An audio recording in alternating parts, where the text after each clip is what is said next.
আল্লাহ রাসূল সাল্লাল্লাহু আলাইহি ওয়াসাল্লাম যে আদেশ দিয়েছেন এক্ষেত্রে তার আনুগত্য প্রদর্শন করা, তার আনুগত্য স্বীকার করে নেওয়া, তিনি যেভাবে আমাদেরকে যে কাজগুলো করতে বলেছেন সে কাজগুলো সেভাবে করা।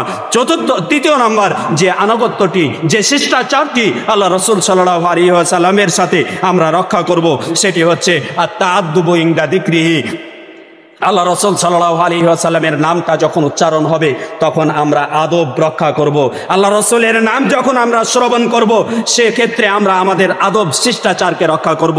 সেই শিষ্টাচারটা কি আল্লাহ রাসূল সাল্লাল্লাহু আলাইহি ওয়াসাল্লাম শিক্ষা দিয়ে গেছেন। দেখুন আল্লাহ রাসূল বলছেন রগিমান ফরজুলিন রগিমান ফিমরিন, ওই ব্যক্তির নাক ধোলাই দূষিত হোক যে ব্যক্তির কাছে যুকিরতু ইনদাহু আমার নাম উচ্চারণ করা হলো তারপরে ফালাম ইসাল্লি আলাইয়া আমার উপর দুরূদ পাঠ করলো না, ওই ব্যক্তির নাক ধোলাই দূষিত হোক। ওই ব্যক্তি হতভাগা যে ব্যক্তির কাছে আমার নাম উচ্চারণের পরেও আমার উপর দরুদ পাঠ করলো না, সে ব্যক্তি হচ্ছে হতভাগা। আল্লাহ রাসূল সাল্লাল্লাহু আলাইহি ওয়াসাল্লাম বদদোয়া করে গেছেন ওই ব্যক্তির জন্য। এই জন্য আল্লাহ রাসূল সাল্লাল্লাহু আলাইহি ওয়াসাল্লামের নামটা যখনই আমরা উচ্চারণ করব, লিখব, পড়ব, শুনব তখনই আমাদের উল্লেখ করতে হবে সাল্লাল্লাহু আলাইহি ওয়াসাল্লাম বা আল্লাহুম্মা সাল্লি আলাইহি আল্লাহুম্মা বারিক আলাইহি। এই আদব রক্ষা করে চলব। যদি আদব রক্ষা করে না চলতে পারি আল্লাহ রাসূল বলছেন আল বাখিলু, ওই ব্যক্তি হচ্ছে কৃপণ যে ব্যক্তি মান যুকিরতু ইনদাহু যে ব্যক্তির কাছে আমার আলোচনা করা হলো, আমার নাম উচ্চারণ করা হলো ফালাম ইসাল্লি আলাইয়া আর সে আমার উপর দরুদ পাঠ করলো না, ওই ব্যক্তি হচ্ছে কৃপণ। ওই ব্যক্তি হচ্ছে কৃপণ যে আমার নাম শোনার পরও আমার উপর দরুদ পাঠ করলো না। সম্মানিত উপস্থিতি, এই জন্য বিশেষ করে তলাবাতুল ইলম যারা রয়েছে, আমরা যারা ছাত্র রয়েছি তাদের জন্য উচিত হচ্ছে আমরা যখনই রাসূল সাল্লাল্লাহু আলাইহি ওয়াসাল্লামের হাদিসের এর নাম শুনবো, পড়তে গিয়ে শুনবো ইবাদতের মাঝে, তখনই আমরা সাল্লাল্লাহু আলাইহি ওয়াসাল্লাম বলবো। এটি আমাকে জোরে উচ্চারণ করে বলতে হবে এটি নয়, বরং আমি মনে মনে বললেও সেটি একফি যথেষ্ট। এই জন্য আমরা রাসূল সাল্লাল্লাহু আলাইহি ওয়াসাল্লামের সাথে আদবটি রক্ষা করে চলবো সর্ব অবস্থায়। চতুর্থ নাম্বার যে আদবটি রক্ষা করে চলবো সেটি হচ্ছে রাসূল সাল্লাল্লাহু আলাইহি ওয়াসাল্লামের সুন্নাতের প্রতি সম্মান প্রদর্শন। আল্লাহ রাসূল সাল্লাল্লাহু আলাইহি ওয়াসাল্লামের প্রতি সুন্নাত যেগুলো রেখে গিয়েছেন সেই সুন্নাতগুলোর প্রতি কিভাবে সম্মান দেখাতে হবে দেখুন।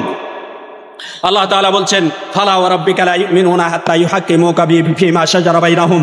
আল্লাহর কসম করে, আপনার রবের কসম করে বলছি, তারা ততক্ষণ পর্যন্ত মুমিন হতে পারবে না যতক্ষণ পর্যন্ত আপনাকে তাদের মাঝে সংগঠিত বিষয়ের ক্ষেত্রে বিচারক না মেনে নিচ্ছে। আপনাকে বিচারক হিসেবে যতক্ষণ পর্যন্ত তারা গ্রহণ না করছে ততক্ষণ পর্যন্ত তারা মুমিন হতে পারবে না। তারপরে শুধু বিচারক হিসেবেই মেনে নিবে এ কথা নয়, বরং বিচারক হিসেবে মেনে নেওয়ার পরে সুম্মা লা ইয়াজিদু ফি আনফুসিহিম হারাজাম মিম্মা কাদায়, আপনি যে তাদেরকে বিচার ফায়সালা দিয়েছেন এই ফায়সালার ক্ষেত্রে তারা মেনে নিতে কোনো প্রকার কষ্ট পায়নি। ওয়া ইউসাল্লিমু তাসলিমা, এবং পরিপূর্ণরূপে আত্মসমর্পণ না করছে ততক্ষণ পর্যন্ত তারা মুমিন হতে পারবে না। এ কথা কে বলছেন? আল্লাহ সুবহানাহু ওয়া তাআলা। ইবনুল কাইয়্যিম রাহিমাহুল্লাহ তিনি বলছেন ফাকুল্লু মান খারাজা আন সুন্নাতি রাসূলিল্লাহি সাল্লাল্লাহু আলাইহি ওয়াসাল্লাম ওয়া শরীআতিহি, যারাই আল্লাহ রাসূলের সুন্নাত থেকে, আল্লাহ রাসূলের আনিত বিধান থেকে, শরীয়ত থেকে যারাই মুখ ফিরিয়ে নেবে, যারাই তাদের মুখকে ফিরিয়ে নিয়ে পৃষ্ঠ প্রদর্শন করবে আল্লাহ রাসূল সাল্লাল্লাহু আলাইহি ওয়াসাল্লামের এই কথার, আল্লাহ তাআলার এই কথার ভিত্তিতে ইবনুল কাইয়্যিম রাহিমাহুল্লাহ তিনি বলছেন ফাকাদ আকসামাল্লাহু সুবহানাহু ওয়া তাআলা বিনাফসিহিল মুকাদ্দাসা, আল্লাহ তাবারক ওয়া তাআলা তার পবিত্র সত্তার মাধ্যমে কসম করে বলেছেন, আল্লাহ তাআলা নিজের সত্তার উপর কসম করে ওই ব্যক্তির ক্ষেত্রে বলেছেন কি যে লা ইউমিনু, সে মুমিন নয়, সে মুমিন হতে পারে না হাত্তা ইয়ারদা বিহুকমি রাসূলিল্লাহি সাল্লাল্লাহু আলাইহি ওয়াসাল্লাম ফীমা শাজারা বাইনাহুম, যতক্ষণ পর্যন্ত তাদের মাঝে পার্থিব জগতে পরকালীন যে কোনো বিষয়ে হোক, সংঘটিত বিষয়, একটা বিবাদ, একটি সমস্যা বেঁধে গিয়েছে, সেক্ষেত্রে রাসূলকে বিচারক হিসেবে না মেনে নিচ্ছে ততক্ষণ পর্যন্ত তারা মুমিন নয়। ইবনুল কাইয়্যিম রাহিমাহুল্লাহ তিনি বলছেন সুতরাং সেটি দুনিয়ার বিষয় হোক, পরকালের বিষয় হোক, সেক্ষেত্রে ততক্ষণ পর্যন্ত তারা মুমিন হতে পারবে না যতক্ষণ পর্যন্ত আপনাকে বিচারক মেনে নিচ্ছেন। শুধু বিচারক মেনে নিলেই কি হবে তা নয়। ইবনুল কাইয়্যিম বলছেন ওয়া হাত্তা লা ইয়াবকা ফি কুলুবিহিম হারাজুন ফি হুকমিহি, এমনকি তিনি যে বিচার ফায়সালা দিয়েছেন এই ফায়সালা গ্রহণ করতে গিয়ে মনের মধ্যে কোনো প্রকার অসুবিধা বোধ করবে না, এই ব্যক্তি ততক্ষণ পর্যন্ত মুমিন থাকবে। দেখুন আল্লাহ রাসূল সাল্লাল্লাহু আলাইহি ওয়াসাল্লামের সুন্নাতকে কিভাবে তাওকির করেছেন।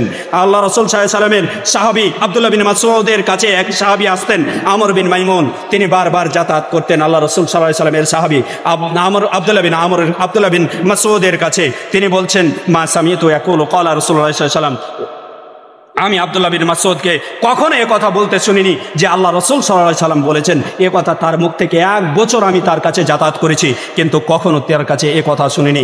কিন্তু একদিন আমি হঠাৎ করে শুনলাম তিনি বলতেছেন, একদিন হাদিস বর্ণনা করতে গিয়ে বলতেছেন, তার মুখে এ কথা উচ্চারণ হয়ে গেছে, ক্বালা রাসূলুল্লাহ সাল্লাল্লাহু আলাইহি ওয়াসাল্লাম, আল্লাহ রাসূল সাল্লাল্লাহু আলাইহি ওয়াসাল্লাম বলেছেন। এ কথা উচ্চারণ হওয়ার সাথে সাথে আমি আব্দুল্লাহ বিন মাসউদের দিকে দৃষ্টি নিক্ষেপ করলাম, আব্দুল্লাহ বিন মাসউদের দিকে তাকালাম, তাকিয়ে দেখছি তার লুঙ্গিটার বান্ধন যে ছিল, বান্ধনটা যেন খুলে যাচ্ছে, তিনি কাঁপতেছেন। আল্লাহ রাসূলের কথা তার মুখ দিয়ে উচ্চারণ হওয়ার কারণে তিনি কাঁপতেছেন, তার এই লুঙ্গির বন্ধনটা খুলে যাচ্ছে।